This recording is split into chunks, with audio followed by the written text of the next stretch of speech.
Ulam namin na panggabihan. Pang tanghalian sana to eh. Kaso na busy ako kanina, kaya yan, hindi ko na ihaw. Ngayon pa lang mga kanipi. Ayan o. Ayan. So sa mga naghahanap kay Milo mga kanipi, nandiyan siya o. Oh. Ayan o. Matanda na mga kanipi. Ayan, kasama niya si Pampam. Ayan.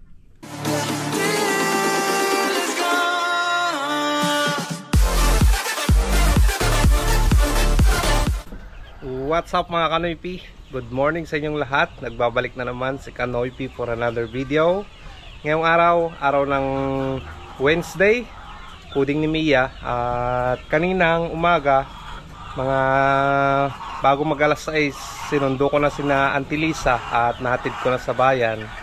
Tapos sinundo ko rin yung yung apo ni Madam Luz, nahatid ko na rin mga Kanoypi. Tapos kanina sinervisan ko sila Madam Luz at yung kaibigan niya na bago nating siservisan mga Kanoypi. Nahatid ko na rin sila sa temple. So ngayon magpapakain na tayo ng aking mga alagang manok. At nandito na yung pagkain nila mga Kanoypi. Yung pure blend na layer mga Kanoypi. Tapos yung Bio 1 ata to na Integra or Bio 2 mga Kanoypi. Yan. Yan yung ipapakain natin sa ating mga manok. At nagugutom na tong mga to. Nag-iingay na. Saka ganyan talaga mga Kanoypi, kada umaga nag-iingay yung mga manok na yan. Lalo na yung itong mga malalaki nating manok na nangingitlog. Buksan natin. So nandyan sila mga Kanoypi. Ayan.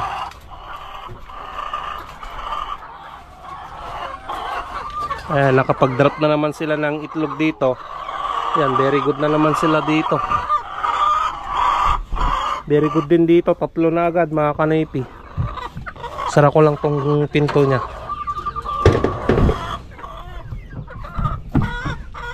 Bale, may mga pa-order na tayo ng mga itlog. At tawag nun, may nakalinya na mga Kanoypi, ilan na. 3 na ata yung gustong bumili ng itlog ng manok. Kaso hindi ko pa mabigyan lahat dahil nagkukulang pa tayo mga Kanoypi. Ayan. Ito pa lang yung itlog nila ngayon. Mamayang hapon madadagdagan pa yan hanggang tanghali. Ayan, puntahan muna natin dito sa sa mga bago nating paitloging manok. Ayan, may 2 na silang itlog mga Kanoypi. Medyo lumalaki na rin yung kanilang itlog. Ayan o. Ayan. So hindi pa lahat sila nagda-drop ng itlog. Pa ilan-ilan pa lang sa kanila na may drop na itlog. Ayan. Kahit dito kahapon may na-harvest akong isa dito mga Kanoypi. So ayan. Pag nangitlog na tong mga to, makakabuo na tayo ng makakabuo na ako ng isang tray sa isang araw. Dahil yung nandito 15 pieces mga Kanoypi. Sabihin mo na mangitlog yung yan, yung 10. Di may 10 piraso na tayo na na itlog sa isang araw. Tapos dito sabihin mo na minimum yung 20. Di may isang tray na tayo agad, di ba? Ayan. Hopefully na mangitlog lahat to para para mabigyan natin lahat yung mga customer natin ng itlog, no? Alright. Pakain muna ako.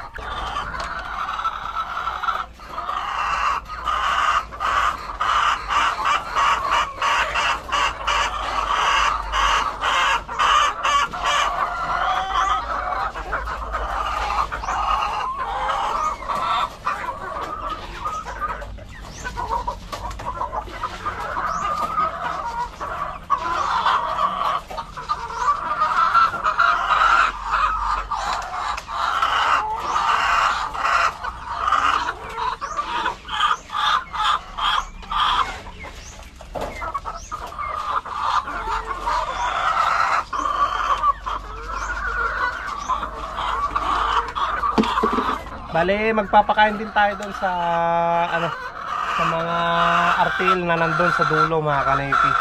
Pati itong mga 45 days papakainin din natin na.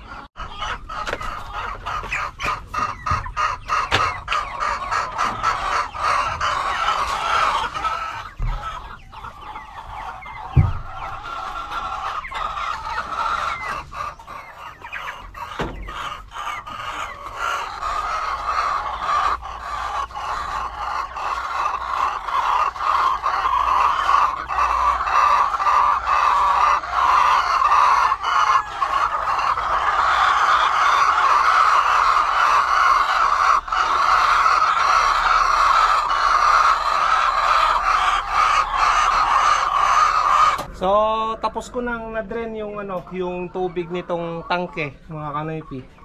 Ayan, nalinisan ko na rin sa loob niya. Maglalagay na tayo ng ano, ng Vitamin Pro. Ayan, yung ilalagay natin ngayon na ano, na vitamins nila. Bali, 3 takal yung ilalagay natin kasi marami to eh.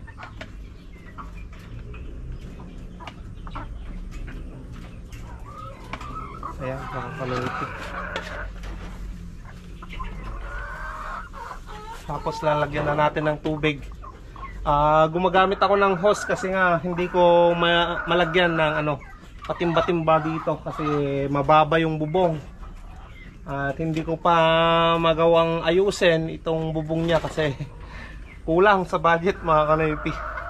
So ganyan muna, tsagain muna natin na ganito.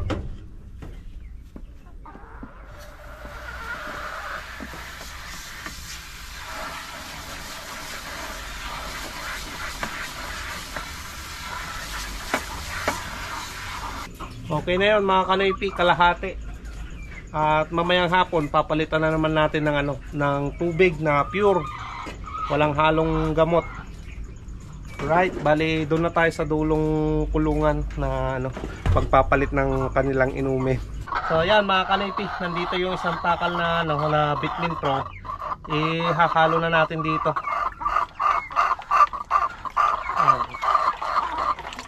Tapos lalagay natin dito sa ano, sa may tangke niya. Ganyan lang mga kanaypi.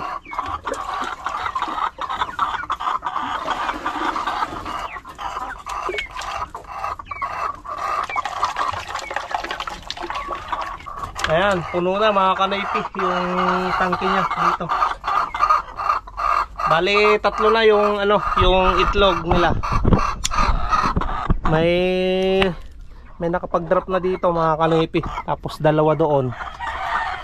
Alright, sunod-sunod na yan mga kanaypi.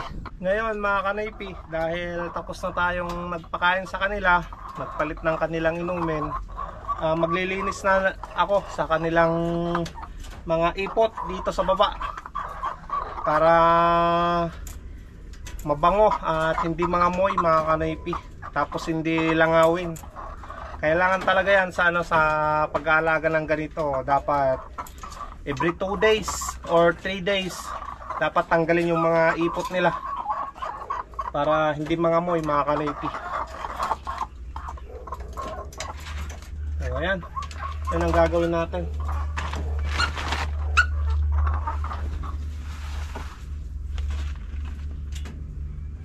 Tapos isprayan natin ng ano, ng Zonrox mga kanaypi para walang amoy at ma-disinfect yung ano, yung mga virus.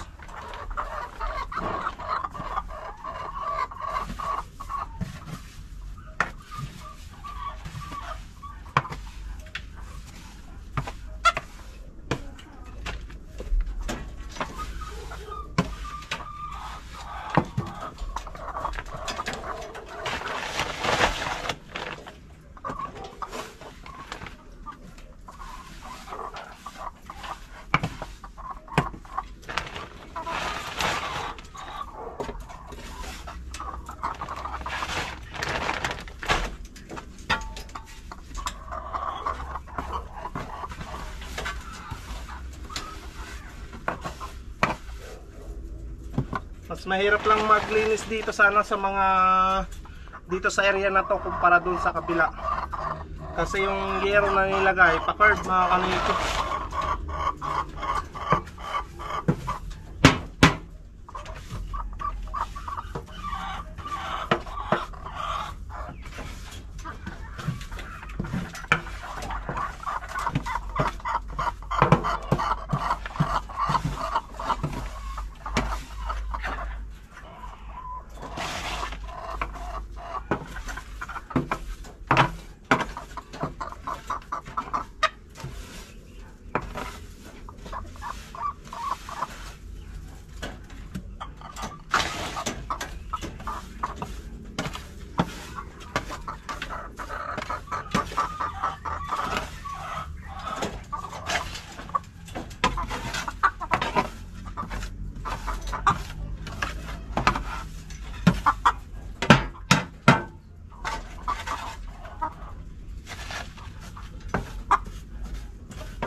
Ayan mga kanoypi, natapos na akong naglinis dito sa kanilang mga ipot. Ayan, nilagyan na naman natin ng ng bagong ipa ng palay. Pero nung natapos kong tinanggal yung yung mga ipot nila, nag-spray muna ako ng ng Zonrox mga kanoypi para matanggal yung amoy at ma-disinfect. Tapos pinatungan ko na ng ipa ng palay, tapos nag-spray ulit ako ng ng Zonrox para malinis talaga at mabango. No.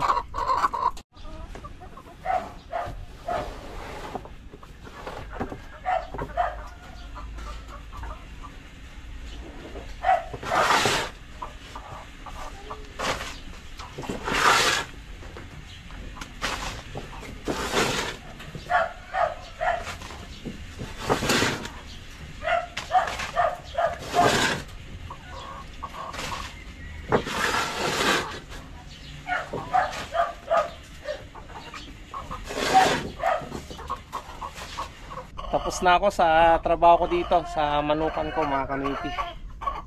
At tatapos na rin nating tanggalin yung mga ipot nila dito sa harapan. Ayan mga kanoypi, kakauwi ko lang galing sa pagsundo kina Madam Luz at yung kaibigan niya sa temple. Natid ko na sa AGL. Ngayon kukuha na tayo ng mga itlog ng aking mga manok na decaled white, dahil may order sa akin na isang tray, order ni Auntie Lilia mga kanoypi. Bali meron pang nag-o-order, tatlo pa yung bibigyan ko. Yung isang tricycle driver, tapos yung dito yung kapitbahay namin, tapos yung yung kaibigan ni Madam Luz mga kanoypi, nag-order din ng isang tray. Kaya yan. So yan na yung mga itlog ng mga manok ko ngayon. So dito hindi sila nag-itlog eh. Ayan. Yung may sakit na ating manok, kahapon nakapag-itlog yan mga kanoypi. So siguro mamaya mag-iitlog yan. Alikunin muna natin yung itlog dito sa sa mga decaled white dito sa dulong kulungan. Ayan. Ngayong araw may 5 piraso naman na itlog nila. Ito mga kanoypi, mga small sigurong size yan. Small. Yan po. Nakaliman na sila ngayon Ayan.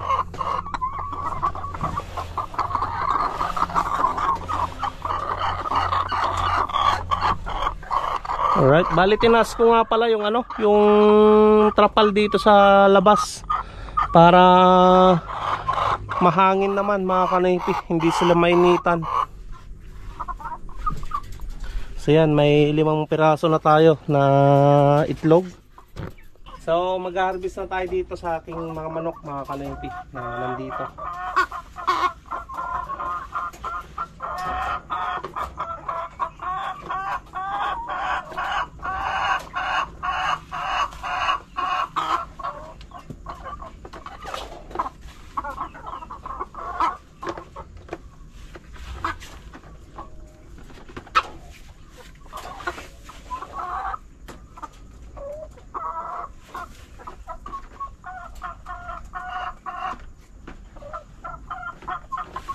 So 19 pieces yung ano, yung itlog nila dito sa harapan. Bali nandito na mga kanaypi yung hinarvest nating itlog.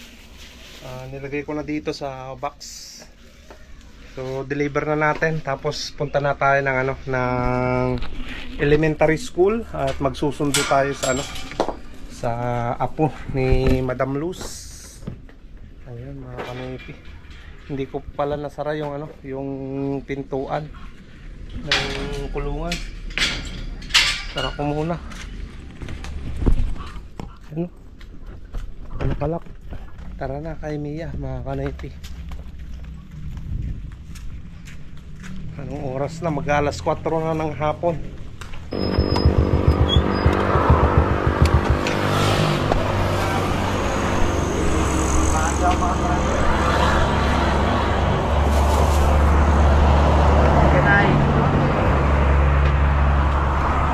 Tay.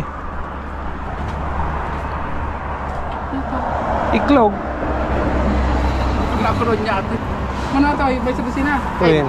May sa karton. May sa tray. Ayan mga kanaypi, na-deliver na natin yung ano, yung itlog, isang tray. Ayun, punta na tayo ng school at magsusundo tayo sa apo ni Madam Luz. Ayan.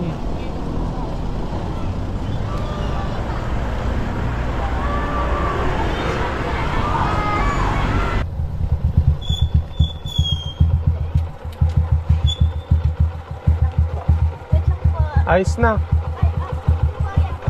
Okay na.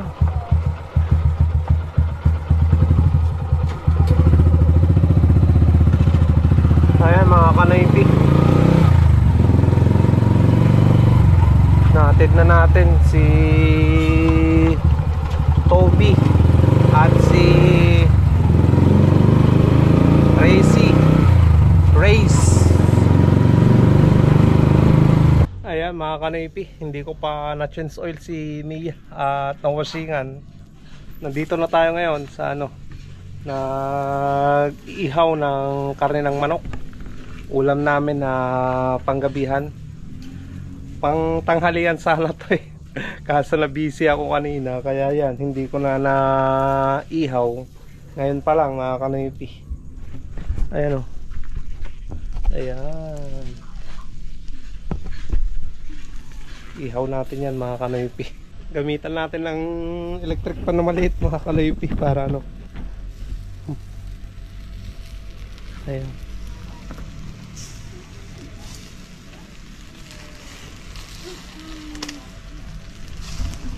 Lapit na yan. So sa mga naghahanap kay Milo mga kanaypi, nandiyan siya oh. Oh. Yan oh. Matanda na mga kanaypi. Ayan, kasama niya si Pampam. Ayan. Ginako kayo ko pa pares kayong mga Maika, no.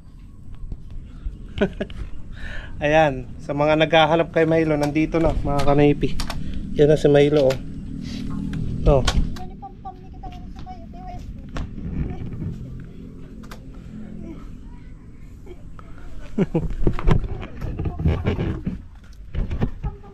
Naglalagas na yung ano, yung balahibo ni Milo mga kanaypi. Ayan, medyo maayos na rin yung niluluto natin.